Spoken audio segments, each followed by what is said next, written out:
Christmas, house fires, dead kids. What more could you want? I'm Mike.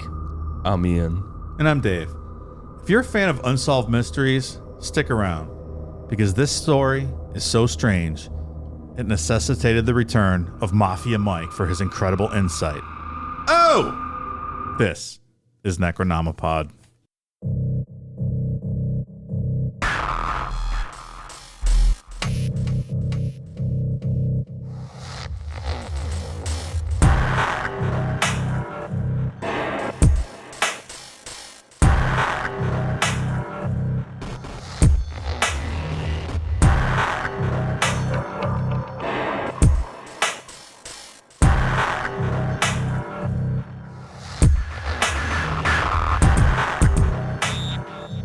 That's tomorrow, and that is it for us today. Okay, I don't know what, whatever it is, it's not right on the teleprompter. I don't know what that is. I've never seen that.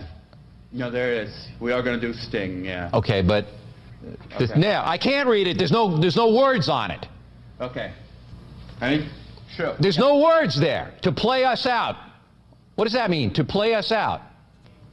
Sting is going to do. It's a video. Sting video. What is for credits? I don't know what that means. To play us out. What does that mean? To end the show? Yeah. Yeah. All right, go. In 5, 4, 3. That's tomorrow, and that is it. Okay. In 5, 4, 3. That's tomorrow, and that is it for us today. And we will leave you with a. I can't do it. Okay. We'll do it live. Okay. No. We'll do it live. Fuck it. Do it live. I'll write it, and we'll do it live. Right. Fucking thing sucks. In 5, 4, 3. That's tomorrow, and that is it for us today. I'm Bill O'Reilly. Thanks again for watching. We'll leave you with Sting and a cut off his new album. Take it away. And that is it for us tonight. When you don't have an intro, you go back to what works, right? Bill O'Reilly always works. Whether it's a falafel or a loofah, or do it live. That's one of the dumbest things that has ever happened in human history. What did he say? He wanted to watch that girl wash herself with a falafel? Falafel. Fucking imbecile. Look, I like falafels as much as the next guy. I don't think I have a kink for him. Not shaming, but still. All right. Well, welcome to a new episode. You can tell things are off the rail a little bit already. Ian's over here eating beaver nuts. Nuggets. Oh, excuse me. Sorry. I want to give the wrong impression. So it's actually hacked up beaver meat that they fry in their beaver nuggets. Yeah. Huh. It's like chicken nuggets, but beaver ones. Yeah. Look at that. Buc-ee's. They got it right in the South. They got it right. We were talking before we went live. I've heard those brisket sandwiches are dynamite. I've not had one. I've never been to a Buc-ee's. I had a chance last year, but I was in like drive mode. And I didn't want to stop. Buc-ee's is wild. But you have not had the brisket either. I did not. What stopped you from trying it? Through. But you went into one. I did. What stopped you from trying it? I You had wasn't already hungry. You already ate. It just wasn't. You didn't plan ahead. It wasn't meal time. It wasn't meal time. Dave, has that ever stopped us? I was doing like a 14-hour drive. I'm not going to be eating a big brisket sandwich. I'll be snoozing. They're not big from what I've seen. You sure about that? Can you imagine like driving? It's like just sauce all over your shirt. It's just a fucking mess. No, exactly. I don't eat food like that when I'm road tripping. It certainly sounds like it's not a eat while driving type food. No. I didn't even know it was a blame thing until just now. Now you know. Yeah. Apparently they're as big as Walmart's, man. Really? Like it's like the ultimate truck stop place. It's enormous. There's like hundreds of gas pumps. I've never seen anything like it. That's awesome. And there's like a whole, like from what I've seen on like videos and stuff, like just like a buffet of like already pre-made sandwiches. You get like turkey or brisket or like whatever you want, like hot foods cooked, ready to go. Everything. Goddamn. But apparently the barbecue sandwich is the go-to. They're very nice there too, because it's the South and everyone's nice. They say my pleasure. Yeah. Like Chick-fil-A does with their whole gimmick. Is that what they say? Yeah, like if you say thank you, I always have to say my pleasure. Oh, that's nice, huh? As they hand me my homophobic sandwich. Well, Is there a lie in that sentence? No. Not really. All right, just so people aren't pissed, I also do enjoy that spicy chicken at Chick-fil-A. I'm not happy about eating it, but I eat it. Anyways, all right. This was, I had no idea what this show was supposed to be about tonight, per usual, but at least I usually have an idea of what the genre is. This is not what I expected. I thought this was like a straight up actual murder story. Oh. Did not know. Did you say like Sodder? I already fucked her. Well, obviously. Clearly. What does that mean, Sodder? I don't know what that means. This is there's a lot to unpack. Like by the time I was done, I was like, I have no idea what to make of this. And maybe you guys have theories. You guys knew the story longer. I was like, what the fuck? It just happened. I didn't know this story at all, really. Did you come up with this one for the outline? Or People suggested it was on our list. I've read this story before. I was aware of it. Whoever suggested this is kudos. This is a good one. Mm-hmm. You got old Mike. You got old Mike interested for once. Yeah. It's very rare. It's very rare. It's like, I'd rather be home sleeping, but you got me interested tonight. Now I kind of want a brisket sandwich now that we've been talking about it, but where the fuck are you going to find a good one in Ohio? You DoorDash that from West Virginia or wherever the closest one is? Gets here 3 days later. It's mold on it. Like, pal, I'll leave you a good tip. I appreciate it, but I'm not fucking eating that. So, all right. Anything else going on? Just living life, man. Just enjoying life. Good. That's good. What else I got to do, you know? Summer's almost over. Thank God. Labor Day weekend. Let's go. Oktoberfest coming up this weekend. That'll be fun. Drink a lot of German beer. Football starting. Very excited for that. that. You can bet on every play in the NFL this year in Ohio. It's big for us. Very exciting. It's big for us. Look, here in Cleveland, we don't have a lot to cheer for. At least now we can cheer for play-by-play action. That's right. How the Steelers going to do this year? I want an early prediction from you. Pretty good. Good. Give me a record. And Dave, I'm coming to you next. So start thinking. Was there 16 games now, right? What's 17 now? 17 now. 17 now. All right. I'm gonna say 10-7. And do they make the playoffs? Yes. Okay. Are they going to win the division? What exactly are you calling for here? Well, we don't. No, I was just asking for a record. they'll win. I don't think they'll win the division. I think they'll win the. Baltimore, I think they'll get Cincy. Who wins the division? Cincinnati for At sure. What? You think so? No. Yeah. Joe Burrow, week 2, out for the season. Calling it right now. Well, Calling that's it a right different now. story then. Well, yeah. Why would you call something like that? Because whoever plays on week 2, there's a bounty. Get his ankles. Oh my God. Get his ankles. I like Joe Burrow. It's just a like Joe random Burrow, prediction. I do not foresee him playing the entire season. Gee. I think Cincinnati goes There is not a team in all of sports I hate more than the Cincinnati Bengals. 12-5 this year. The Bengals and win the division. So he's going 10-7, which lines up for maybe a second place. Yeah, maybe like a wild card depending on what's going on. The Browns are going 17-0 though. You didn't get my Browns prediction. I did not. I was coming to you next. But you just said the Bengals are winning the division. So Browns are going to go 8-9 this year. I was going to go 7-10. So we'll finish last. We will not win the division. No, we will not make the playoffs. No. We will not pass go. No. We will not collect $200. Absolutely not. But you'll feel better about yourself because you can bet on things now. Absolutely. That's all I really care about. Come on, let's be honest. Put money right now. Joe Burrow doesn't see past week 2. I would not like to bet on that. I'm going to feel real bad if that happens. But Kenny Pickett had a perfect passer rating for all of preseason. Really? who I don't even know who that is. Steelers quarterback. Okay. He's the next guy. The next big thing. Yeah, he'll be there. Is he a rookie? Last year he was a rookie. last year. Is he a rapist like the previous person at the helm over there in I Pittsburgh? don't think so. Okay. Time will tell. Alleged Time will rapist. tell, Dave. Alleged rapist. Sorry, I got to get that in there for legal purposes. Sports talk. You guys have no room to talk in that department anymore. Hey, We really- our guy Who's just likes playing? massages, all right? We really don't have much room.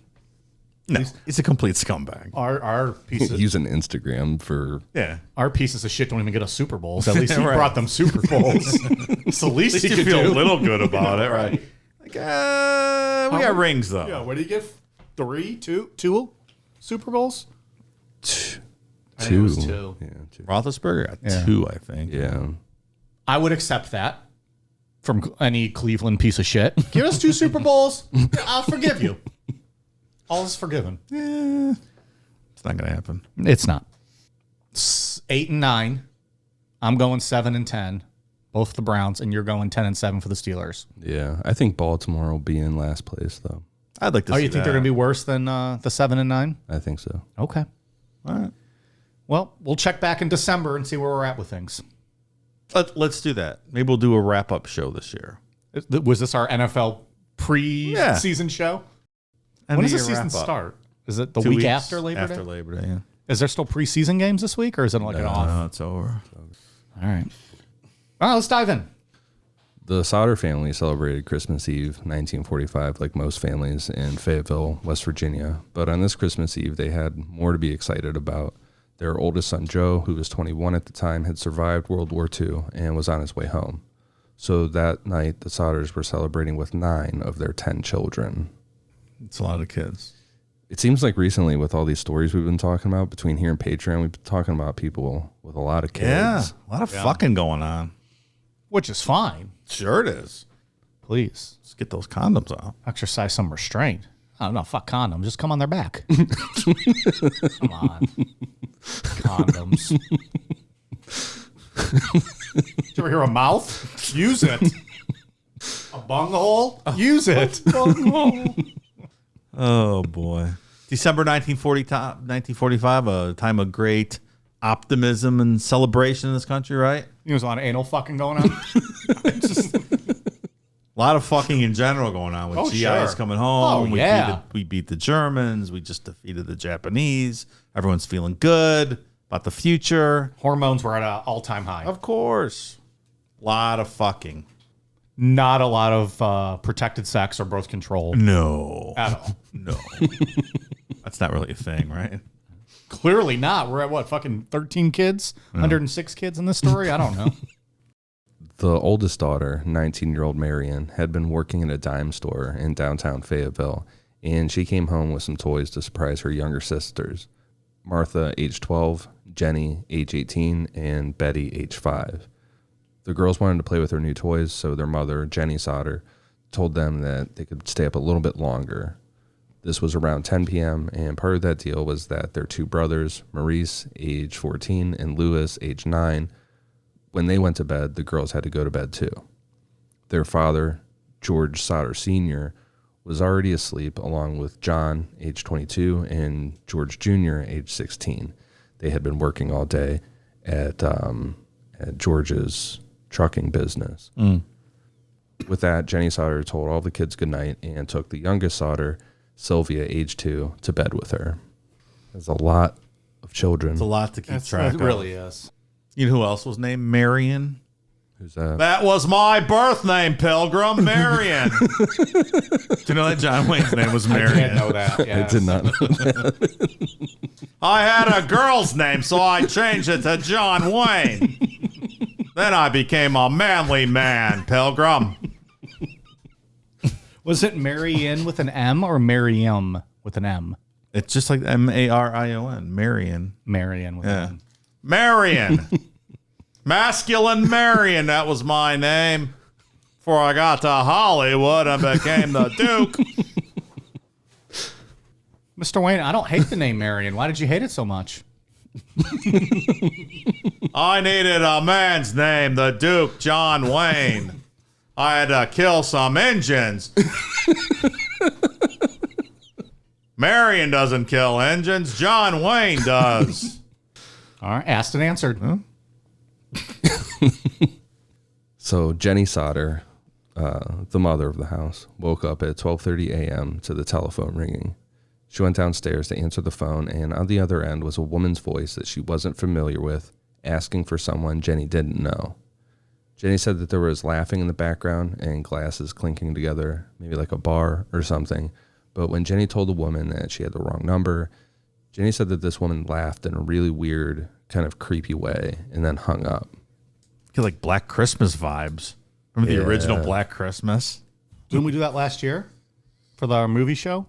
We did. We did. It was yeah. really good. That's a the great sorority house, movie, right? yeah. I really enjoyed That creepy a lot. laughing on other I that might voice. watch. I'm going to watch it again this year. I Oh, think. it's awesome. We did that. We did 3 movies for Silent Christmas. Night, Deadly Night. I think. That's the one that like got banned from theaters, right? Yeah. That was pretty good. And the Tim Allen, Christmas with the Cranks. That was funny. I fucking love that movie. But what was the name of the first one? The Black Christmas. Black Christmas. That was the best. That's That was awesome. that was really good. Oh, yeah. And then we did Christmas with the Cranks. He got Botox. He's trying to eat soup. Just dribbling down his chin. I wonder why the movie show got canceled.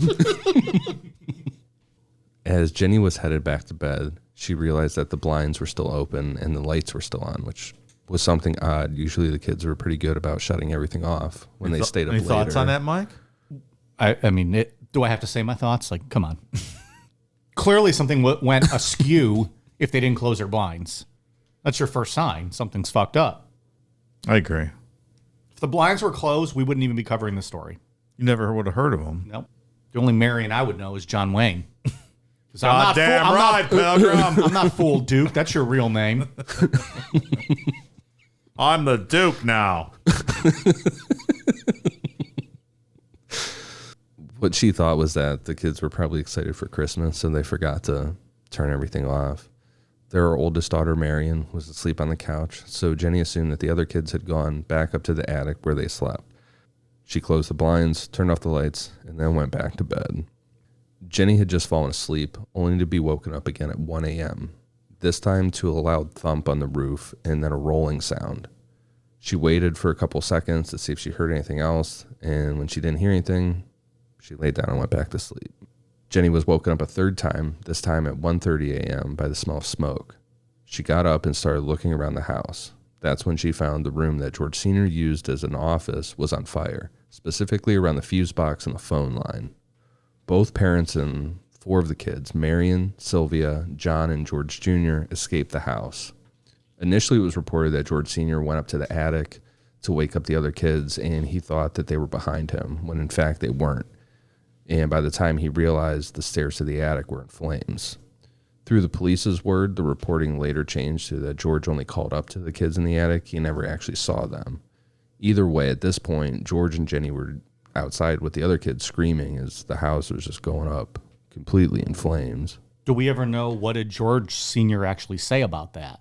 Did he say he went up and had eyes on them? I'm assuming not. His original police statement is that he had eyes on them, and then when he turned around, They weren't behind him. they weren't behind him anymore, and the stairs were in flames. That was his original statement to the police.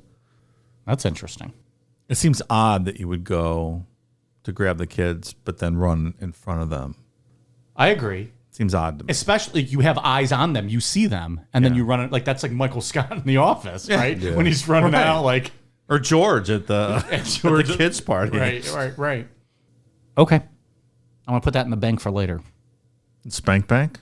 Like kids burning up? Yeah, no, it's different. I have multiple banks, Okay. none of which feature Mrs. making sure. None of which feature Miss Hildebrandt. That bank is not in my mind. People get the wrong No, I got idea. the Spank Bank. I got the Thought Bank. Okay. And the Bang Bank. No, that's about it. That's all I got in my mind. And the Spank Bank. Hello, Mike. Am I in the Bang Bank? I'm in the vault, spreading my pussy lips. Where are you? My favorite thing about her is that she's just from the bank. Just a nameless bank. It doesn't matter which one. She's just The bank. The bank. Could be this bank. Could be that bank. Doesn't matter. I'll be whatever bank you go to. What episode was it? Didn't we just decide she runs all the banks? All the banks. Yeah. She kind of runs the world. Yeah. She's like, Yeah, what did we she's say? the head of the Illuminati. The Illuminati. That's right. Yet she can't find Mike Namapod or get a goddamn call back. Just want some cock, man. I leave her texts on red. Since there wasn't a working phone, Marion ran to a neighbor's house to call the Fayetteville Fire Department. A guy who was driving home from a bar saw the flames and turned around and drove back to that bar to call for help, but was unsuccessful.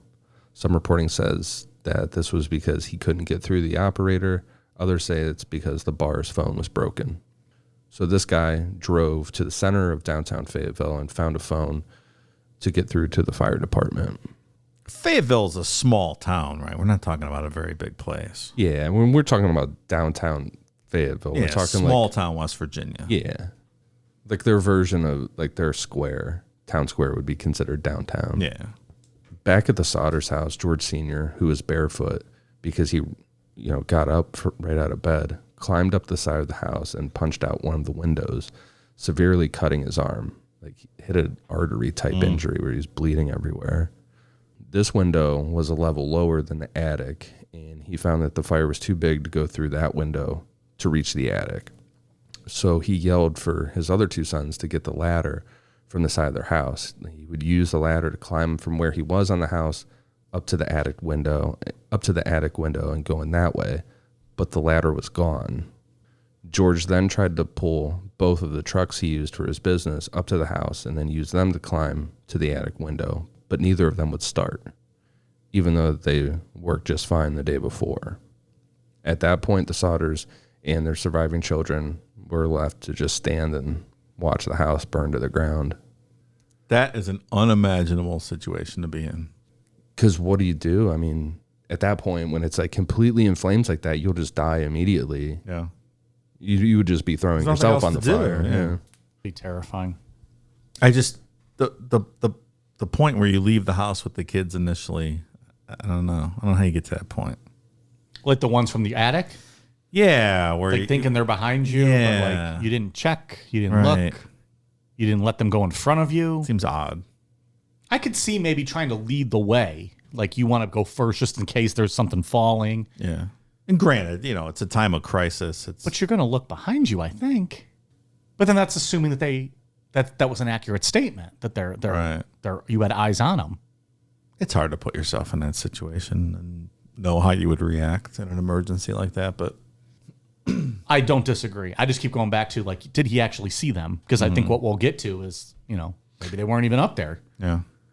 How he reacts to on the outside, like trying to climb up the side of the house and get around to the attic that way, I feel like it gives some credibility to that the attic stairs went up in flames and he couldn't get back up, so he went to try and get around. I agree.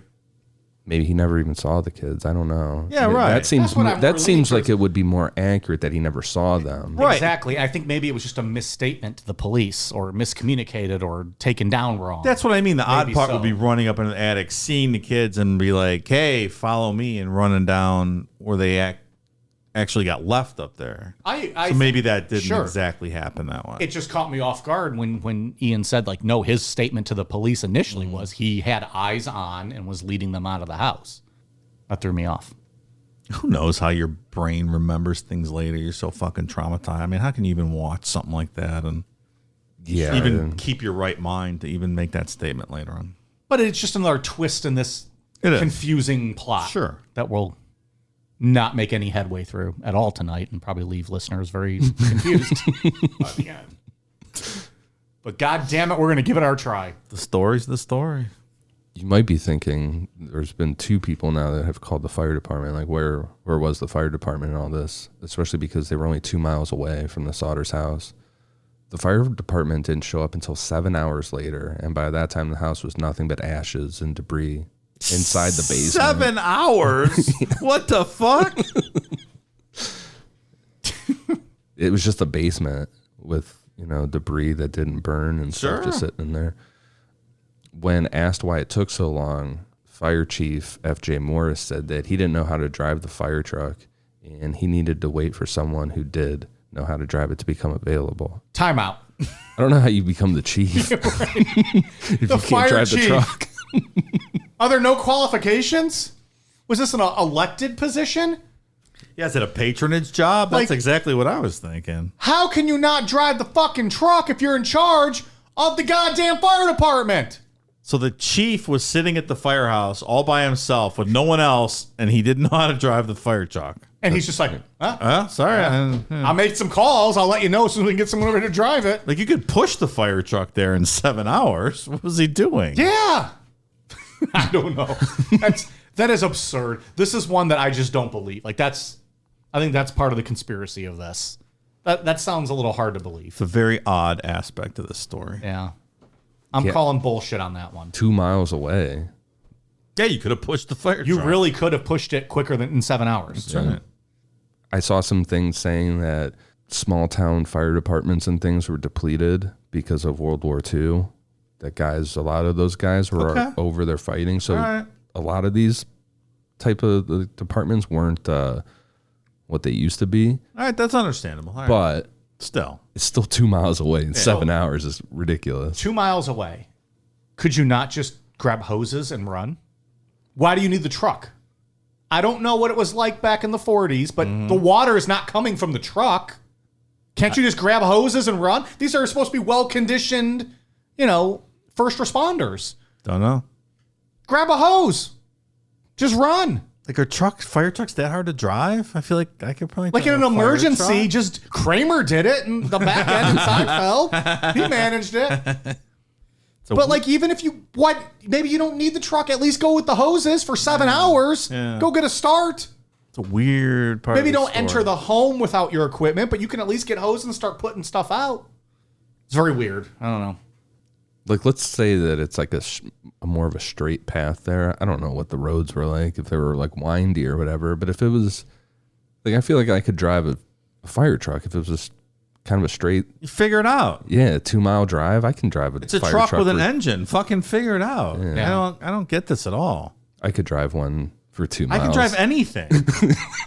Yeah, like, and especially in a time like that, like, just figure it out. Yeah. Learn on the job, pal. Yeah. You're the fucking chief. I learned how to drive a stick shift in an emergency, having to take someone to the hospital. I figured it out. See? It's not that fucking We're not hard. doing stories on that one, are we? No. That guy lived. That's why we're not covering it. See? By 10 a.m., Chief Morris told the Sodders that they didn't find any bones, which would be expected if the other kids had been in the house as it burned. Another report says that there were bone fragments found, along with some internal organs, specifically a heart. Either way, Chief Morris told the Sodders that the fire burned so hot that the other 5 Sodder kids, not accounted for, had completely burned to ash. No, that's a little silly. Come on. Also a little cold-hearted. Like, who's going to fucking tell the parents that? Oh, sorry, they burned to ash. Even when you cremate Got a little someone. paperwork here for you to sign. Yeah, here you go. Even when you cremate someone, there's still bones. It's not ash. All those bones don't burn. Do you go digging through urns that you've been given back? And just start looking, playing around in there? I have, and there's you? bones in there. It's not ash. Do people do that? I didn't know people like open those and look through it. I've seen cremated remains before. There's bones in there. I'm not. I didn't know people went looking. Oh, no. I'm just saying it's not all ash. There's some bone fragments. No, I in understand. Yeah, that's a ridiculous thing to say. Yeah, there. That's from a crematorium. So. it has to burn so hot. Yeah. Guys, I want you to know that when I shall pass, probably sooner rather than later, once they cremate me, take one of those little bone fragments, put me on the souvenir shelf. You know what you should do? Take me to Beav Austin, and I want to be his little boner.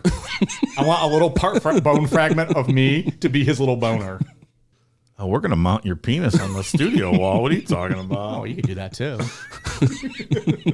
You're gonna Be like the plaster alien cast her thing. of me before That's I go. Put me right up on the mask wall over here. Although, don't put me by that guy. That's a little big. I don't want to look like a shameful. Put me next to that little Macho Man figure. It'll look real nice. 5 days later, the local coroner held a court hearing where evidence would be presented to a jury to reach a conclusion as to how the fire started. This hearing ruled that the fire was an accident due to faulty wiring, and pretty much at the same time, out of grief and frustration, George Sr. got in his bulldozer and filled in the basement of their old house with dirt. Later on, he and Jenny said that they couldn't stand the sight of it and they would plant flowers there when it warmed up outside. But this completely ruined any chance of the West Virginia Fire Marshal's office doing a more thorough investigation, because that was planned. That was, went over Chief Morris's head. Mm-hmm. But George fucked it up by burying everything or filling everything in. It's odd It's quick. It's very quick. He in did this. This is like 4 days afterwards he did this. I don't know how his grief was at that point. But it's two I guess odd I things understand that he said or done in a story where there's just not a lot of answers. Yeah. So it's weird. That's why you take it into account. Obviously, we're not trying to accuse this grieving father of anything, but when you're looking at all these little pieces, parts, trying to make sense of anything, I don't know. It's tough. It is tough. But who knows? I mean, 5 dead kids. I don't know how you could even function. Were they dead though, So if he was- Dave? Were they dead? Well, presumed. We found no bone fragments. Presumed dead. Back to the hearing on the cause of the fire. Sitting on the jury was a man that George Sr. previously had an argument with. In that argument, the man had threatened George Sr. that his house would be burned down and his children would be, quote, destroyed for George Sr.'s anti-Mussolini comments. The fuck were George Sr.'s attorneys doing here? Would George have not brought up, like, hey, we're here because my house burned down? By the way, that fucker on the jury said my house was going to burn down. Yeah. Maybe he shouldn't be on the jury. Isn't it weird? Was there a large pro-Mussolini Italian population I learned something in reading West this. Virginia at this time? At least in this area, Yeah, I've never heard of this before. I thought everybody would, for the most part, be against him. One would think. Like Lucky Luciano and the Italian mob in New York City worked with the U.S. government against Mussolini in the war effort. Well, it's West Virginia, pal. Yeah, I'd never heard something like that before. I don't know. I did not know this either. I didn't know there was a strong pro-Mussolini movement going on in the... Should they have been West Virginia interned region. like we did with the Japanese on the West Coast if there's a lot of pro-Mussolini forces down here? well, There was a lot I of would say- pro-Hitler forces in this country too at that time, or prior to the war starting. I would say no, maybe not that, but I would say if you're burning people's houses down, perhaps you should be incarcerated. That would be what I would say. I'm gonna have to think about that, but I think I might side with you there. Okay. I might agree. They certainly shouldn't be sitting on the jury. Conflict of interest, Yeah. What the if anything. Perhaps. I want to sit on this jury selection pool. How that went down. What was the jury impaneled for, though? Just like Yeah. a grand jury to look at the events that took place. That's what it seemed like. Yeah. I saw it called an inquest online, which okay. they just look at the evidence. And so get into some background on who George Sr. was and some background on the Sodder family. Oh, so now we're going to start the episode. Yeah. Okay, we'll start the episode now. George Sodder was born Giorgio Sodder in Tel Sardinia, Italy in 1895. Founder of Giorgio's Pizza here in Northeast Ohio. Probably. I made that up. He's like, probably. They do that promo where you can win a chance for Bernie Kosar to come hang out with you. Is that what he's come to now? Really? I didn't know that was a thing. Oh, yeah. Do they for still real. have...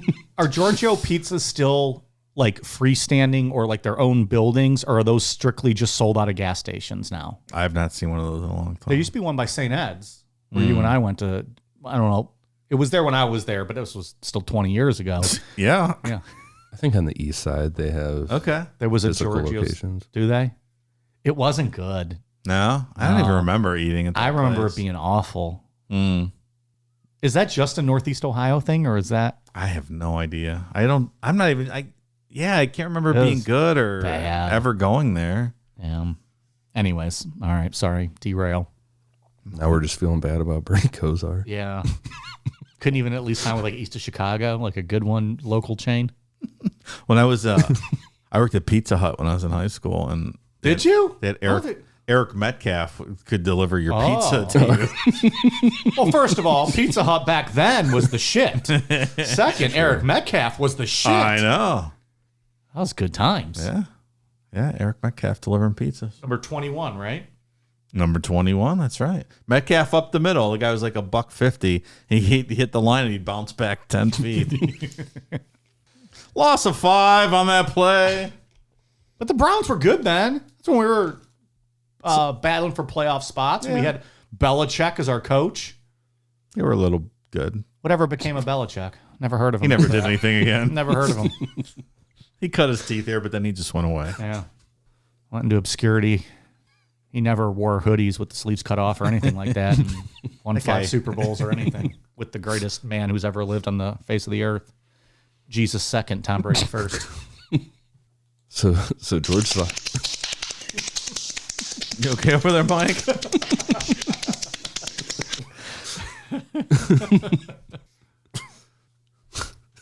So George came to the United States when he was 13 years old with his older brother. Once they got through customs at Ellis Island, George's brother went back to Italy, and we don't know why. George refused to talk about why he left Italy and why his brother went back. It's like, fuck this place. He saw it and he was like, nope. I know a like of the U.S. I go back. It's a place that sucks. Spent all that time on the ocean coming across. He's like, he takes one step. He's like, nope. I do not like. Borat. Sorry, I just looked into Borat there. Maybe he went back to Kazakhstan and stuff. Kazakhstan is the greatest country in the world. All other countries are run by little girls. So with George on his own, he had to find work, which he did on the railroads in Pennsylvania. He was basically a water boy for other workers on the railway. From there, he found a better paying job in Smithers, West Virginia as a truck driver. While doing this job, George would frequently go to a grocery store in Smithers owned by the Cipriani family, and that's where he met his future wife, Jenny Cipriani. Eventually, George opened his own trucking company, which started out hauling dirt to construction sites and then later added on some pretty lucrative deals hauling coal from mines. It was later reported that George and Jenny had become, quote, one of the most respected middle-class families around. Literally the epitome of the American dream. Yeah. Came over as an immigrant, 13 years old. Now he owns his own company. And doing pretty good with those coal mining contracts. Fantastic. But at the same time, George bumped heads with a lot of people in the Italian-American community, specifically about Benito Mussolini. You look at the sausage. That's an actual quote from Benito Mussolini, right? I believe. Is that Mafia Mike back in the house? No, that's Mussolini. That was Mussolini. Let's try it one more time. You look at the sausage. Yeah, I think that was him seducing his wife. That's actual audio from World War II. Yeah, that's crazy. In the archives. It was right before they hung him up upside down by his feet. Probably. He's like, how can you hang me? Look at the sausage. George wasn't shy about voicing how much he hated Mussolini, which seems like it would be, a pretty accepted idea. But this led to a lot of disdain for George because the majority of the Italian immigrants in this area at this time supported Mussolini, at least in this community. Interesting. We were fighting against Mussolini, so maybe you should be supporting this country if you'd like to live here. By 1945, so that's the year of the fire, Mussolini had been removed from power and executed, but there were still a lot of hard feelings towards George about his opinions of Mussolini. Good execution pictures, too, of Mussolini and his mistress hanging up by their feet. There's some wild ones. Everyone's spitting on him and stuff. But in West Virginia, they were all about him. Yeah. They were erecting statues. The big Mussolini statues in West Virginia. They probably would have. At least the Italian community would have been all for it. You get some of my garlic bread.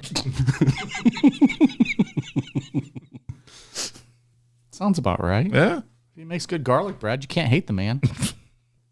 So that's where we get into this argument with the juror we talked about. This juror was an insurance salesman who came by the Sodder house one day trying to sell life insurance to George for his kids. How the story goes is George was like, why would my kids need life insurance? And furthermore, I know you're a Mussolini supporter, so get the fuck off my property. Yeah. Hell yeah. USA. USA! USA! USA! Thanks, Homer. Good for you, George. America. Fuck yeah.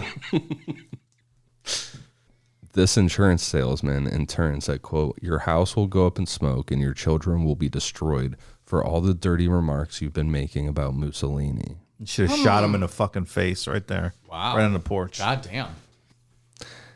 Which is very interesting given what is going to happen Yeah, this later. is like I mean, what we already discussed, but what was going to happen later. Yeah. this is like 4 weeks before the fire happened. About 2 weeks after this argument, a young guy, probably in his early 20s, showed up at the Sodder house looking for work.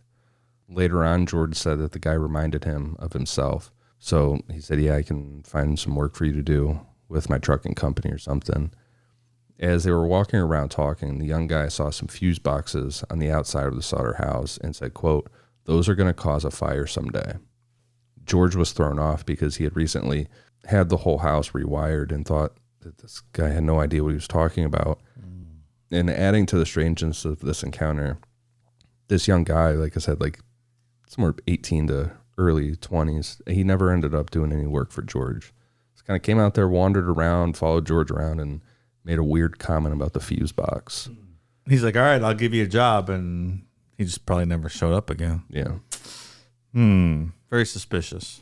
So one guy straight up threatens him that his house is going to burn down, and then this guy comes out 2 weeks later. I get the threatening. Not that I get it. The insurance guy, like they were having an argument. It was the whole Mussolini thing in the heat of the moment. Yeah. If this was premeditated, what is the point of this young guy coming around? I get that he's scoping the area, but what is the point of him making a comment about that's going to be a fire? Like that's just... This is like just George looking back on it later on. No, I understand. Yeah. But I'm saying, that theory would almost be like this guy was a part of the conspiracy. They're gonna kill us. They're gonna ruin my family. Yeah. So maybe If he that was guy targeted. was just scouting, though, then like, oh, here's good entry points. Here's how we can throw fire. Why even make the comment about the fire? Like, oh, those are going to catch fire Maybe one just day. being funny. Or Yeah, was Maybe it it's a being a- veiled threat. Just, being a smart ass. Or was it to put in George's head, oh, if there's a fire, it's because of that. Not because I'm going to come back and burn your house down. Okay, sure. I'm just talking through all this. When I initially read it, I read it as like someone being a smart ass. Like he You'll knew, get yours. Yeah, he knew what he was going to do. Just being cocky about it. but then that seems very movie-like, and life usually isn't like a movie. It does. But that's why I go back to maybe putting seeds in his head, planting seeds like, oh, that's the reason why there was a fire. Yeah. It wasn't because of all of us and what we're going to do to you. It only makes sense if he's really being targeted by some people. Right. Otherwise, it's all coincidental. Which is why I bring up all that stuff that seems to be odd from George's side. The kid's not behind him, not bringing up this guy on the jury. There's a lot of little things like that that just put a twist in kind of everything that I start to think. Yeah, the guy on the jury is directly like that doesn't seem like a coincidence. No, you're implicating yourself by making threats that happen a couple weeks later. Right. Like the timing of that is ridiculous. Yeah, of course. But yeah, it's like it's that. George's comments, the whole fire department thing. Like it's just all really weird. Nothing fits. A couple weeks later, so this would have been, a week or two before Christmas, 1945, the older Sodder boys noticed, but they said later, and this is later on, this is all, hindsight being 2020. They said they noticed a strange car parked on the side of the road near their house. And to them, it looked like there were two men inside that would watch the Sodder girls going to and from school. Every day? So I couldn't find an exact timeline of like how long this car would have been sitting there, things like that. So we talked about it earlier, like where this all came from, and a lot like said we're going to bring up this private investigator, C.C. Tinsley, but then George and Jenny Sodder did a lot of interviews and stuff, and trying to keep it in the public eye. They put up a billboard where the house used to be. Yeah, of course, right? Yeah. What else would you do? So all of these odd details started adding up to George and Jenny Sodder. This would have been in early January 1946 because they had the funerals for the kids on January 2nd. And after the funerals, they started questioning the investigation. George and Jenny first questioned if there was faulty wiring. Why did the Christmas lights stay on through most of the fire?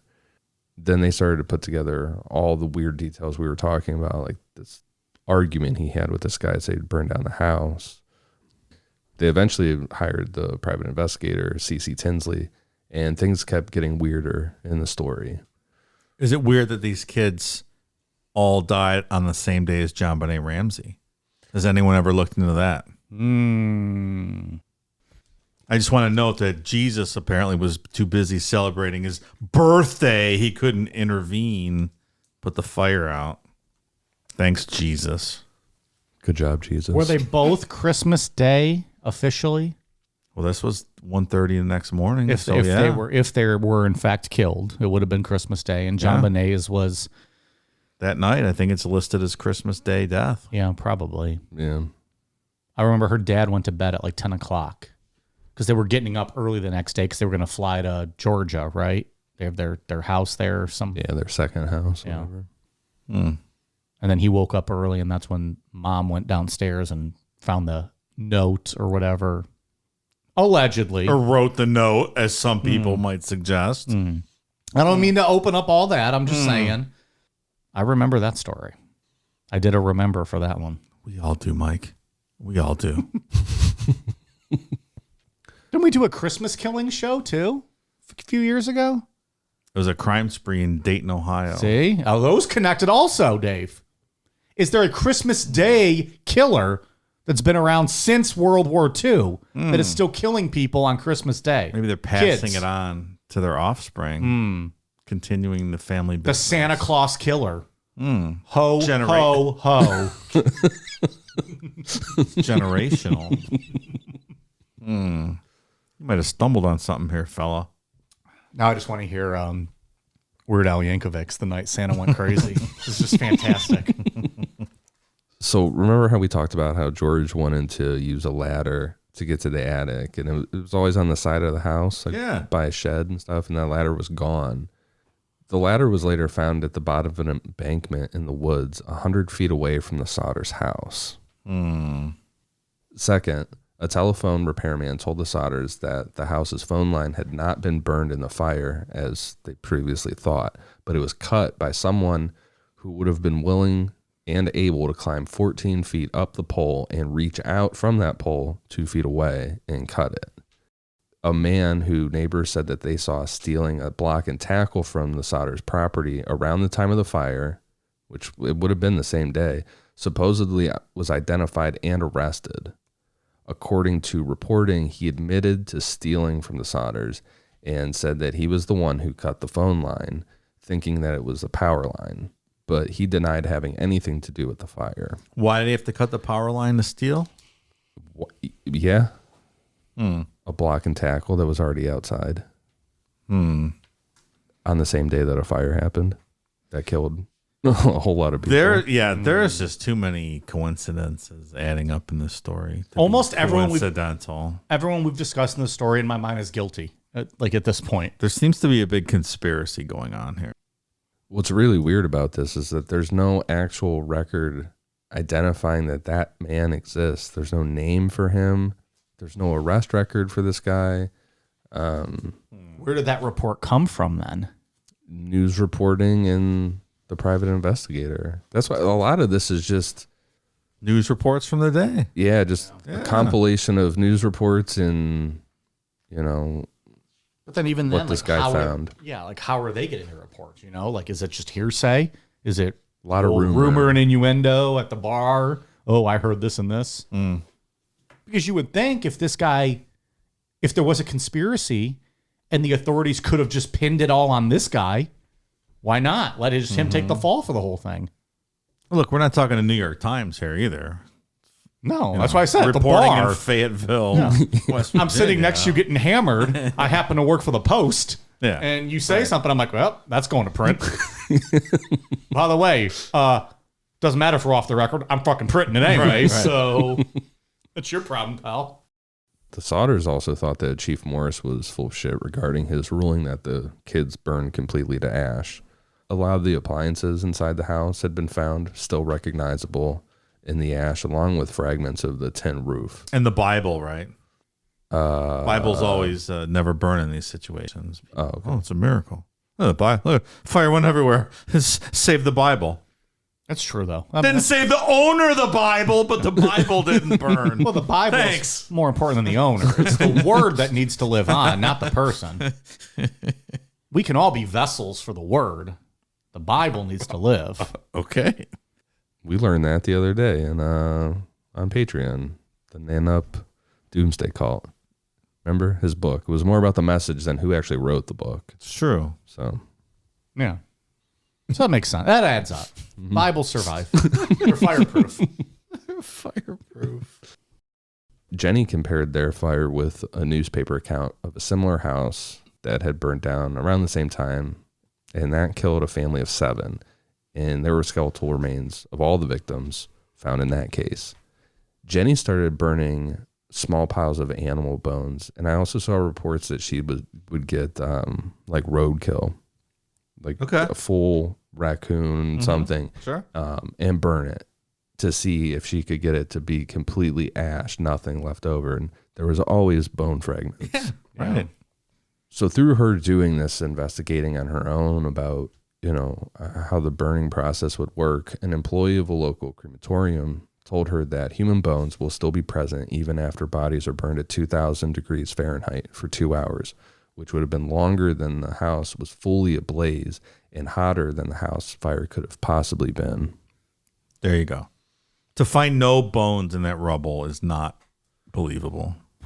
Yeah, it's nonsense. So then are they lying, or did they not find any human remains in that rubble? I believe they're lying, Okay. but I don't, that's just me. We're just talking through this. We're just talking through it. Someone's lying. I will. I think that I 100% will sign off on. Somebody is lying in the story. Yeah. And it's sure not Ian. He's telling it as it is. As we know it to be. There was that wrong number that called the night of the fire. The Sodder's private investigator needed to find who this woman was and rule out that call didn't have anything to do with it. According to C.C. Tinsley, their private investigator, he did find the woman and was able to confirm that it was a for real wrong number call and that the glass clinking and laughter in the background was from a Christmas Eve party. That's the best thing about getting rid of landlines is you don't have to worry about that anymore. Absolutely. And to this day, that is why I go to sleep with my cell phone on silent. Sorry, you're not waking me up at night. It's an emergency. I'll check in the morning. Not my problem. I'm sleeping. What if I get stranded or something? I'm calling you for a ride home from like 10 miles away. You're not going to get me? You want to answer the phone? No, if I knew you were going to be out, I would keep my phone on. Really? I've done it for this guy before. He's getting lost in the neighborhood. Yeah. You're like, hello? I see a pine tree. I'm in the corner of 2 fence posts. I can't get out of here. That is almost exactly. I'm not sure where I'm at. I see a street light. That was it. We lived in a residential area, stop signs. And he goes, dude, I'm looking at a street light or a stoplight. And I'm like, man, you literally had to go from the backyard that connected to yours around the block. If you're looking at a stoplight, you are way off base. Then you walked all the way back and you got into the cul-de-sac where we had friends that lived. Yeah. And then you're like, oh, I think I see Angie. She doesn't look happy. And I'm like, I'm going to let you go. See ya. Yeah. Yeah, that was the time she walked down like half the street to find me. Yeah, so don't call me in an emergency. Phone's probably going to be off. Me snoozing. Nice. I told that story about why I started doing that back in 2007. I got really freaked out after the Chris Benoit tragedy. Oh, yeah. When his phone was randomly texting people like his address and about his dogs and stuff. Yeah. And I was like, oh, I don't want that to happen. Putting my phone on silent at night. I don't want some fucking weird ass text in the middle of the night waking me up. It was, what, 14 years ago? Good luck getting me between the hours of 3 a.m. and noon. Thanks, Chris Benoit. Yeah, between 3 a.m. and noon when I'm sleeping. The other thing that was weird that night was that the trucks wouldn't start. Remember, George was trying to move his trucks over to climb those to the attic. George and Jenny believed that the trucks had been messed with, but there was no concrete evidence found. And family members later said that the older Sodder boys frantically trying to start the trucks could have easily flooded the engines. And it seems like that's what everybody believes with that. Did they start in the next couple of days? I don't know. Probably. But if you're looking towards a conspiracy, Dave. If it's a conspiracy, then yeah, it would make sense that they would be tampered with. Mm-hmm. Maybe they didn't start in the next couple of days. I don't know. Once spring rolled around, George and Jenny planted flowers on the dirt used to fill their old basement as a memorial to the kids, which that flower garden was something that Jenny tended to for the rest of her life. Also in spring, C.C. Tinsley started digging up new information. He tracked down a bus driver who had driven past the house on that Christmas Eve and said he had seen some people throwing, quote, balls of fire at the house. A few months later, when snow had melted, the Sodder's youngest daughter, Sylvia, found a small, hard, dark green rubber-like ball object in a brush nearby. This led to George and Jenny believing that the thump and rolling sound that she heard on the roof the night of the fire was somebody throwing some type of grenade-looking object to start the fire. What the fuck is going on here? Which that I've lines never up. heard of something like that, though. Is that a thing? Like, What? well, I guess we'll get to it in a minute. I'm jumping ahead. What is that thing? Some sort of like Molotov cocktail like device? It's what it sounds like. It's what you would, some type of flammable. Or you did say, I'm sorry, never mind. Yeah, it's like I've never heard of like a green ball that you just throw at things. Yeah, it's definitely That like something you that light up or like I've never heard of that. Which is also terrible, like for what's the mom's name? Like you're sleeping, you like thinking back, you heard this, went back to sleep not thinking anything of it. Little did you know, people might have been igniting your house and trying to cook you and your family. Fuck. Yeah, and they always stood by saying that the fire started from the roof. That's what the Sodder said, but there was never any evidence of that. There's no way to prove it. Everything was gone. Like, how could Yeah. you tell? And George filled it all in. Like, he fucked up that investigation. Whether he did it on purpose, if you're in that camp, or if he was just, a really frustrated, grieving guy and did it. But Either way, he fucked up that that's not investigation. if you're looking at it from the angle of George, you have evidence to stand behind, thinking he might have been a part of this. I'm not saying that's the case, but he filled in the holes. He didn't say anything about the jury. There's the whole question about whether or not he got the kids. There's enough to stand on to have that It's mindset. suspicious Yeah. when taken as a whole. Yeah. But then you look at anybody we've discussed tonight, and there's enough to be like, yeah, they're suspicious. Yeah, there's a lot of piling up. Fucking there. chief sitting there for 7 hours. Can't drive. All right, walk. Go fucking help then at least. Just go help. Right. Yeah, you could walk down there and try to help. Bring At a the bucket. very- Bring a bucket of water. That one dude went all the way back to town just to make a phone call. Yeah. You are literally, you are in charge of this. It is a fire. That guy from the bar should be the new fire chief. Yeah, he did more for it than anything. The very go walk up there and spit on the house. That's more than you did. That's right. C.C. Tinsley also heard rumors around Fayetteville that regardless of his report to the Sodders that no remains had been found in the ashes, Chief Morris had found a heart, which he later put into a metal box and secretly buried. Chief Morris apparently confessed this to a local preacher, who then confirmed it to C.C. Tinsley. So George and Tinsley went to Chief Morris and confronted him, and Morris agreed to show them where he had buried the metal box, and they dug it up. They took what they found inside to a local funeral. They took what they found inside the box to a local funeral director, who, after examining it, told them that it was fresh beef liver and that it had never been exposed to fire. I also saw reporting that said that it was a pig heart. Either way, this guy really did bury a fucking metal box with What a heart is in going it. on here? Yeah. I enjoy this story because we can talk about it and debate and figure things out. To me, this is Dyatlov Pass type level of like, what the fuck is I happening? agree. It's very fucking strange. Like one coincidental type thing, two. We're stacking and stacking. We're at here. like 10. This is not possible. This is not possible. Later, there were more rumors going around Fayetteville that Chief Morris had afterwards admitted that the box with the liver or pig heart, whatever, he said it did not come from the fire. He had supposedly put it there in hopes that the Sodders would find it and be satisfied that their missing kids had died in the fire. Jeez. It's weird, right? That's really weird. It's really weird. That throws a wrench in everything. Why? Why even do that? Are you guilty? Were you helping other people start the fire? Were you trying to throw them off the trail? Like, what's the purpose here? Weird. And then you put that on top of he sat around for 7 hours while this house burned. But he kept this all quiet. Like, this was found out, and how the story goes is this private investigator had to figure this stuff out. So this chief put a pig's heart in a metal box. Where did he bury it? And buried it. I don't know.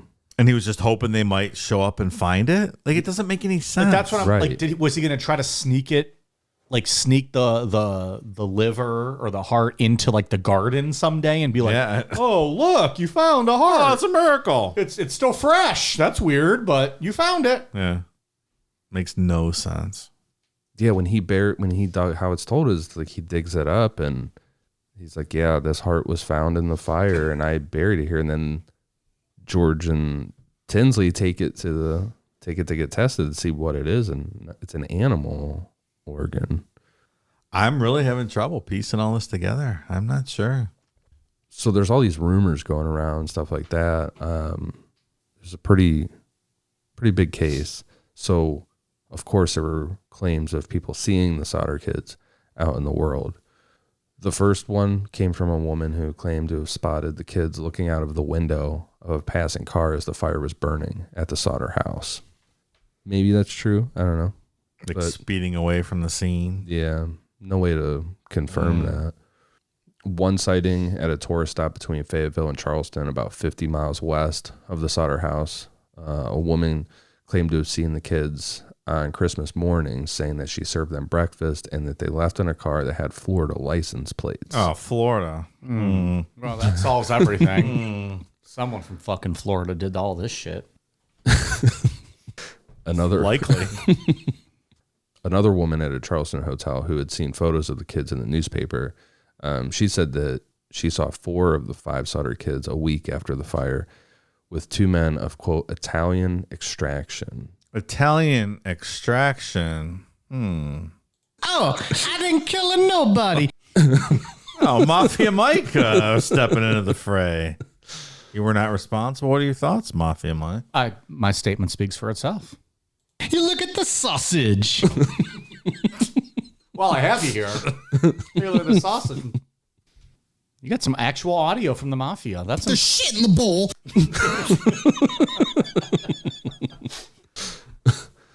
oh man, lost episodes Yeah. long time ago. I thought maybe Mafia Mike could help us solve this case since there's clearly an Italian angle to it. Well, it doesn't mean all Italians are guilty. I didn't say anyone was guilty. I just wanted Mafia Mike to help us solve it. That's all. They were a little hungry. You get some of my garlic bread. That's nice of him. That's nice. I'd love some garlic bread right now. That sounds great. So this woman, she didn't remember the exact date of the sighting, but she said that an entire group checked in at the hotel at midnight and stayed in a large room with several beds. She said that she attempted to talk to the kids, but the men, quote, appeared hostile and wouldn't let her. A woman in Houston wrote to George claiming that an acquaintance drunkenly confessed to being Louis Sodder, who was 9 at the time of the fire. He claimed that he was living in the area with his brother Maurice. George and his son-in-law drove down there to follow up on the sighting, but they couldn't find the woman who the letter came from. Local police ended up identifying the guy and helped George and his son-in-law find him, but he denied the conversation ever took place or that he was Louis Sodder. If it was him and he was lying, would you be able to identify him? If you hadn't seen your kid in how long and he was an adult now, do you think you'd be able to recognize him? I think you would. Some sort of connection still? Do you though? I feel like I think you would be able to. I don't know. I don't know either. I think it's tough. Well, in this day and age, it is. You don't know what the fuck anyone could get done to change their look and appearance. Sure.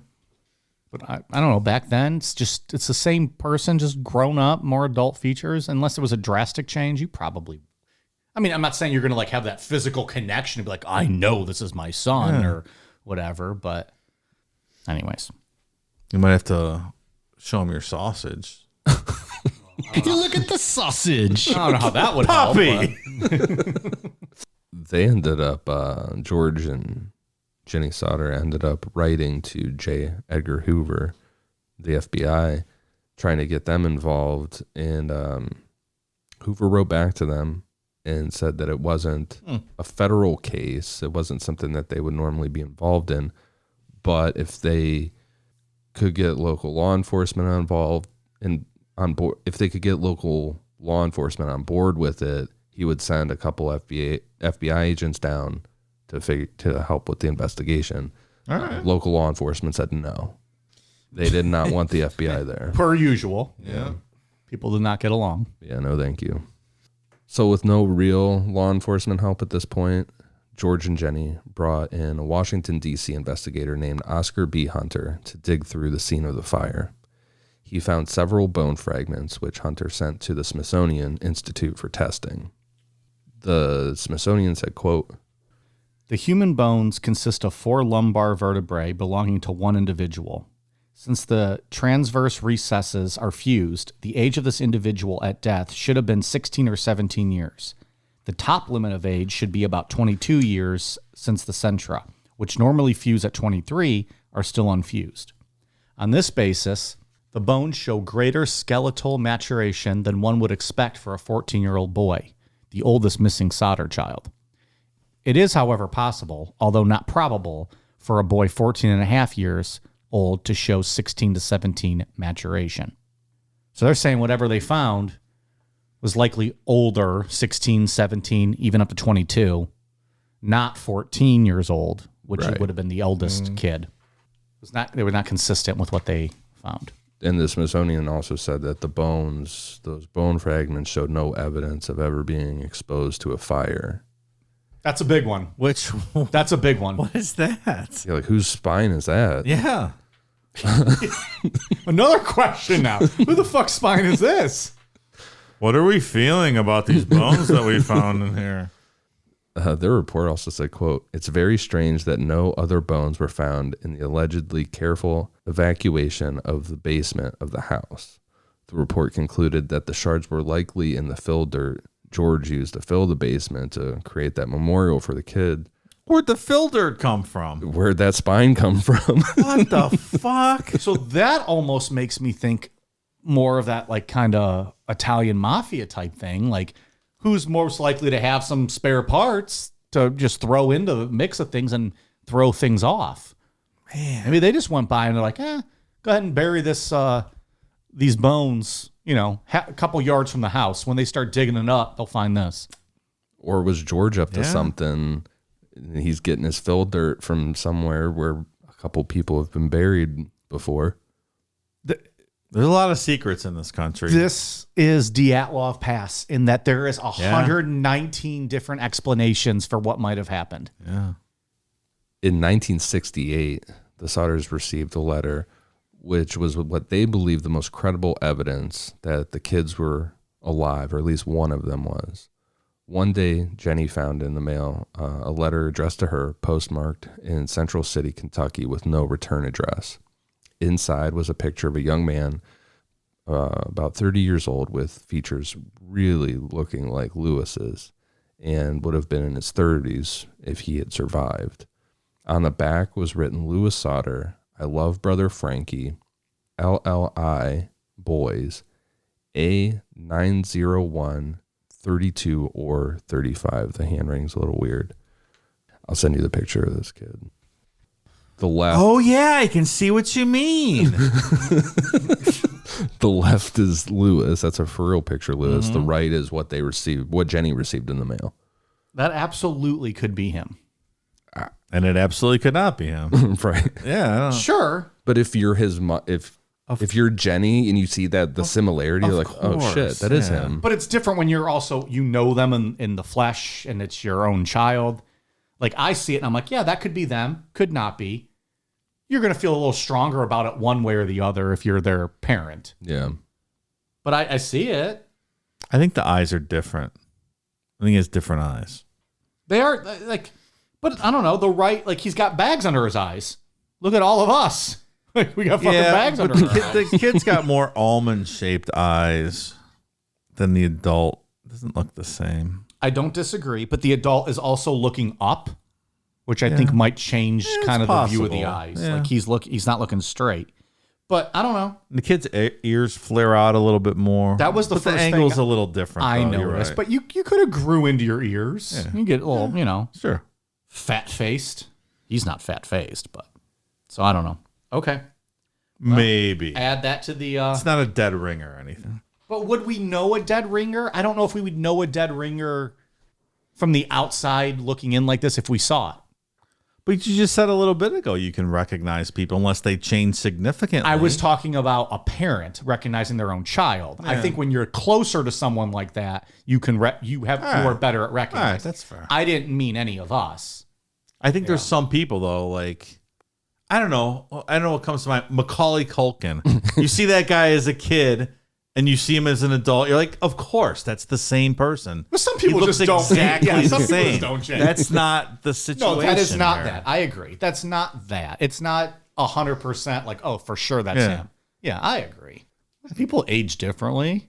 Yeah. Might have done some drugs. Maybe he did a weed, and now he looks like he's done hard time. Wow. Because people who do weed. Doing weed is doing hard time, It pal. is. You're never coming back from that. Why I still have my baby face features.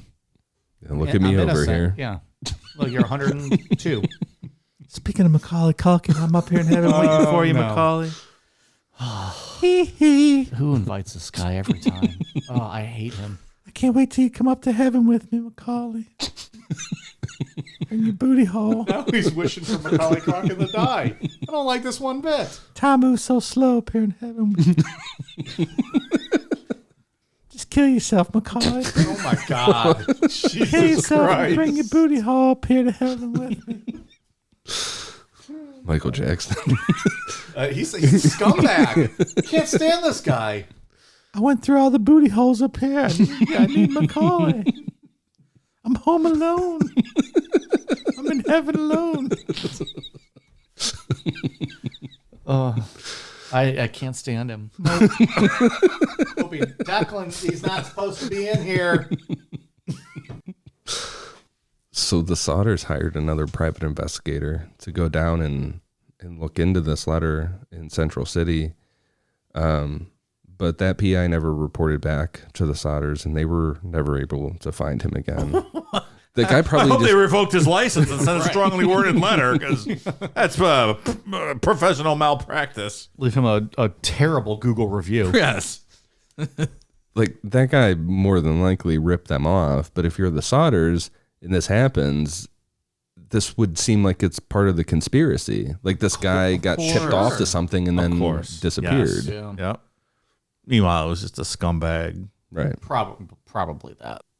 George told the Charleston Gazette-Mail in late 1969 that the investigation has been, quote, like hitting a rock wall. We can't go any further. Time is running out for us, but we only want to know. If they did die in the fire, we want to be convinced. Otherwise, we want to know what happened to them. What an awful thing. It's just awful existence. Later that year, George passed away, and after that, Jenny wore black for the rest of her life. And like we said earlier, she tended to the garden where the house used to be.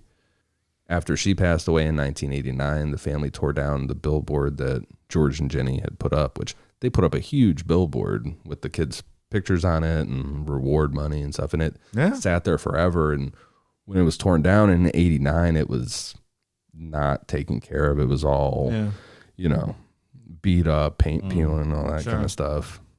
Which is such a sad ending for that woman. Oh, yeah, that's terrible. Just out there taking care of this garden next to a billboard that's just half run down. It is so sad, this story. Sylvia Sodder Paxton, the youngest of the surviving Sodder siblings, died in 2021. she always stood by her parents' belief that her 5 siblings survived that night. It seems like from what people investigated this and have looked into it, everybody kind of thinks that the kids did die in the fire and that it was just investigated poorly. Mm-hmm. The investigation was just terrible. That's the most logical explanation. Right. And then it gets down to how did the fire start? Which it sure seems like somebody set the house on fire because they were pissed off at George. I mean, there's evidence. You had 2 different people tell him his house is going to catch on fire. One of them in a threatening manner and telling him he's going to lose his kids. Yeah, boy, it sure seems like it, right? It seems like there was a conspiracy to burn the house down, but I think the kids probably died in the fire. That would be my best guess. But there's a lot of things stacking up here that it wouldn't that people make were sense that the kids were just gone forever. No, Like I don't know why that would be. Why would you stay hidden so long? Unless they were taken elsewhere and killed. There's theories that they were taken back to Italy. And they didn't know. There was, rumors of George being involved in some issues with the Sicilian mafia. Anything's possible, as always. There's a big thing with Mussolini here that is always brought up anytime you read this about how pissed some people in this community were with him about how he talked about Mussolini. I really think that has something to do with it. Isn't that wild? But I don't know what the tie back. Like, is there something? Was there something going on in this community that was aiding Italy? Mm-hmm. You know what I mean? Like, why some be undiscovered plot? Right. Like, why be so pro Mussolini? Yeah. To where you're going to get in a fight with somebody and say you're going to pay for all the shit you've been talking on him. I mean, I get that tempers flared and people had strong feelings during this time, but to burn your whole house down? Maybe. I mean, the guy told him that your house is going to burn down and your kids are going to be destroyed. Yeah, I mean, it was pretty specific. It could just be a weird coincidence that happened, but I don't know. So on the surface, that's one thing, but all these other things that are discussed. There's so many other things. Like, that's a whole separate layer that seems really hard to swallow. But then the phone line was cut. It wasn't burned. But then and someone had to climb all the way up there to cut it. Right. And then does that mean like these Italians had the fire chief in their pocket? Like that he was just going to no-show and come up with all that bullshit? Or the investigation? Like that it was going to be, we didn't find any bodies, but maybe there were bodies? Yeah, like cutting the phone line and maybe to prevent the fire truck from getting there and things like that. I can see being part of the conspiracy to burn the house down. Well, But kidnapping the kids with this and sending them back to Italy and all this other stuff seems highly unlikely. But what I'm saying is if this was an he's anti-Mussolini thing, does that mean everybody in the town was pro-Mussolini? That you're going to have a cover-up of the fire chief, couldn't drive, couldn't get there for 7 hours. Yeah. A cover-up of, the guy who threatened me's on the jury. I'm going to tell my attorney and the police. Hush, hush. That doesn't make a difference. Yeah. All of that, like, are they all pro-Mussolini? Like, that they're all in on this? It seems like a lot. And the war was over. Fucking Mussolini was dead, asshole. So I don't know. Or like the investigation, like, we found nothing, so I don't think they killed any kids. So the pro-Mussolini group had the entire city in their pocket. I don't know if I buy that. I buy that it could have been them that did it, but was it just a shitty investigation afterwards? Which we've talked about more than enough that I believe that it could have been. Yeah. If it was mafia related, if it did have something to do with the Sicilian mafia, I think Chief Morris, if someone from the Sicilian mob came in and talked to Chief Morris and told him that he's not going to do any fire work that night, then he probably would have listened, I would assume. But what's the Sicilian mafia doing in Fayetteville, West Virginia in 1945? I agree that could be a good blanket answer to the conspiracy aspect.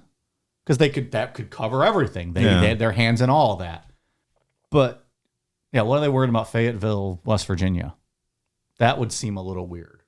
Like the Italian mob in New York City wasn't supporting Mussolini. If it was a mafia issue, then it would have nothing to do with Mussolini. That would be something that George was doing on the side that nobody knew about. This has something to do with his brother. He would never talk about why his brother took off. Right? Or But did his family have some issue with the mafia? And his brother's like, I'm not staying here. Look at an old blood feud that they were escaping from, and they got found. followed them back here. And they're like, we know take nothing care about and kill his your past. whole family. Yeah. Okay. I mean, He wouldn't talk about his past. He's a very the origins of George Sodder aren't really known. We just solved the case. See you guys next week. Oh, I didn't kill nobody. case Well- closed. I guess they didn't do it then, right? Mafia Mike was in the Sicilian Mafia for a while. Oh yeah. Yeah. They kicked him out for just his ego got too big. They didn't kill him though. They let him peacefully leave. They one of the few men that they let pretty peacefully rare. walk away from the lifestyle. The lifestyle. He promised not to. He promised not to talk. That's why he I goes. won't tell a word. Yeah.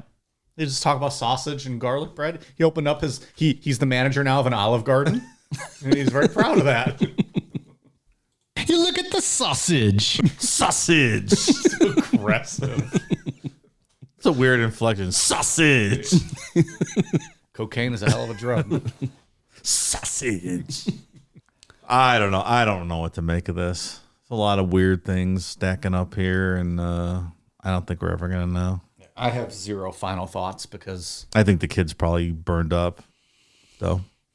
There's some type of conspiracy here. There's definitely a conspiracy. Because then Chief Morris showing them where this metal box was with a heart inside of fucking it. weird. A lot Weird. of weird stuff. The guy was targeted. But it, like, 100%. George wasn't behind this. I don't think. No, at I don't all. think so either. They burned his fucking house down, Somebody did. but I don't know why. So, I think the don't kids know. died. I think there was a conspiracy. I do think I the don't know kids died why.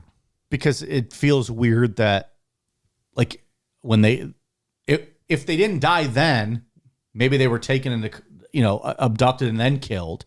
Because then why would you not ever grow up and then get back in contact with your family, or do something to, let people know, hey, I'm still alive. Yeah. I think it was probably deeper than just not liking Mussolini. That seems like a big stretch to me. Oh, fuck Mussolini. All right, we're going to burn your whole house down. It's a little silly after the war is over. Mussolini's dead. It's something probably deeper. There's something deeper than this. I think maybe George is involved in some stuff that not exactly sure about, or a history back in Italy. I think they burned his house down. I think the kids probably died in the fire. There's a There's a lot of weird things that happened after, and eyewitness accounts and all, but it's an I'm not sure they're all credible. it's a good theory to go with because it's a blanket to cover everything. Yeah. But there's zero evidence to support any of that, right? Or am I missing something? With that, George had shady dealings or anything? Yeah. Yeah, we don't know that. Right. And there's a ton of evidence for weird conspiracies. Yeah. So I almost feel like it makes sense, but are we just throwing a blanket on this to be like, well, that covers on all, so Maybe. yeah. I don't know. That's why I like this though. I don't like it's a sad story, but I like discussing these ones because like who the fuck knows? And I don't think we've had this kind of shit since Dyatlov, like we said. It seems like Occam's razors. The kids died in the fire, Yeah. and somebody had an issue with George. I don't think it would, like you said, the Mussolini thing. It just seems like a stretch. Like you're just gonna fucking kill a bunch of people over this, Yeah. and the war's over. Maybe in 1942 when George was in the heat of it, talking shit. Right. Yeah. But every time you try to put a coherent kind of idea of what happened together, then like you said, like the box with the heart and like, well, how the There's fuck does so that many fit in weird there? things. That doesn't make any goddamn sense at all. Yeah. Or this mystery guy that stole block and tackle, but then decided to climb a telephone pole and cut the phone line. Yeah. Oops. I meant to cut the power line though. Yeah. Well, why'd you need to even do Right, that right. at all? Well, security cameras that were going on. What's Right. going on here? Those Ring doorbells getting me. Yeah, they were definitely targeted. Someone wanted to kill the whole family. For what reason? Who knows? And who? Not gonna know. think it's the best we can do. Are there documentaries out there about this? Like any big time ones, or I don't know. no? Maybe we're the first. I don't know. We're the first big time one, of course. Okay. I'm not going to ask final thoughts because we've kind of That's all I got. spun our wheels here for a while. All right, we got some shout outs. Patreon.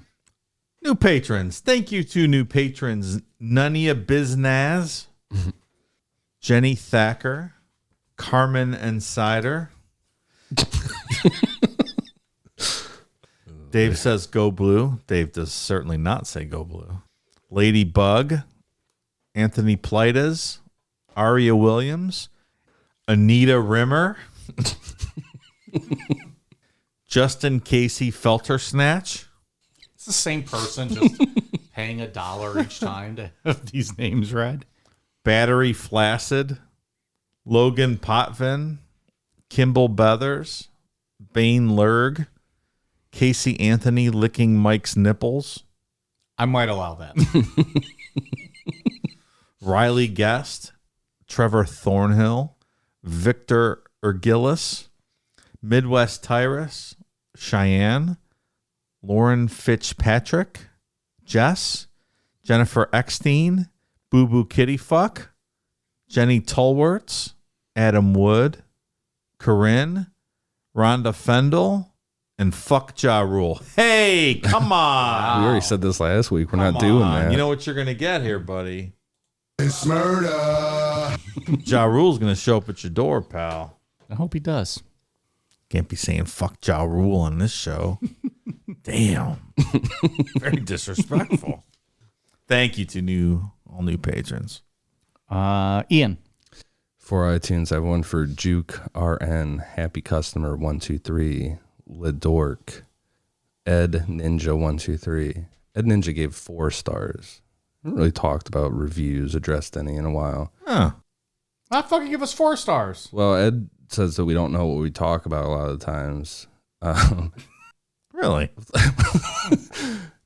I think people sometimes maybe they think like the alcohol and the weed is a work, that we're not always, Yeah. fairly intoxicated. So sometimes things are going to be said that we don't mean exactly what we say. Is this the gun comment? Yes, we might say the wrong thing sometimes. Ed had an issue with that. I said that a 22 caliber shotgun. I do know that a 22 caliber shotgun is not a real thing. It's called marijuana. So sometimes I'm gonna misspeak. No need to take a star away from that. People get fired up about that kind of stuff. Especially gun people. Gun people get really aggravated. really when do. we mislabel guns, and that's not even a caliber. Are you insane? But I think that was a verbal typo, if you will. Even Mike here knows that there's no 22 caliber shotgun. Obviously. I play Call of Duty. I know what I'm talking about. Oh, I didn't kill nobody. I don't know nothing about guns. Never heard of her. And Get it right next time, Ian. I will. I'm sorry. Get your gun knowledge back in check. In the last one, Indie Zebra. Thank you guys for the awesome reviews. Anything else, Dave? I got an international shout out. Thank you for the kind review to Slimy Millar in Great Britain. Appreciate it. I also have one more shout out. Ashley sent us some delightful homemade jams.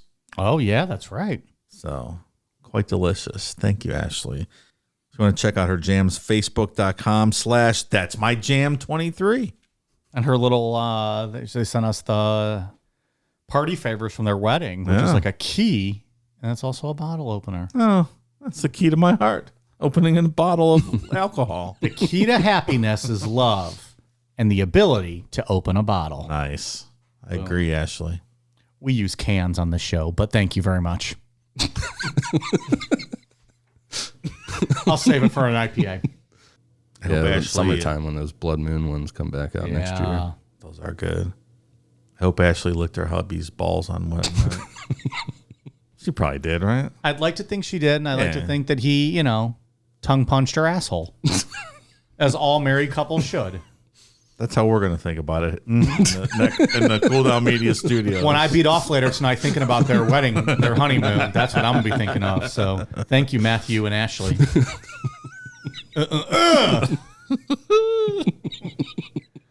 March 25th, 2023. A day that will live in infamy. I just want to smell his dick. I might. Oofa. Do you think they use jam on their honeymoon? Oh, Licked 100%. it off each other's nipples and whatnot? Naughty bits? When you're a jam maker, it just doubles for lube, right? Why buy lube when you have all that jam? Oh, I don't like that thought now. That's so messy. Don't love that. It just seems like it's going to cause problems in the future. Oh, God. Yeah, that might lend itself to yeast infections with all that sugar, huh? It's something weird going to That's probably happen. not a good idea. I gotcha. To be clear, we don't recommend their jam be used for sexual lubrication. You should put it on like toast and muffins and Yeah, maybe a bagel or something. bagel. Or I am not hard in the slightest right now. I'm not. that's because you're using strawberry. You should be using the peach. That'll get that dangle right up. This poor lady just trying to send us a gift, and here we are. Thanks. All right. Congratulations. Send at your own risk. Send at your own risk. We might bury you in your company and talk about jerking off to you and your husband's honeymoon, but hey, that's what you get for liking us. All right, thanks for listening. We are on Twitter, Facebook, Instagram, YouTube at Necronomipod, patreon.com/Necronomipod, amazon.com, search Necronomipod for all of our merch, and necronomipod.com. We have stickers available. Thank you very much. All right, you guys ready for a cool down beer? Cheers.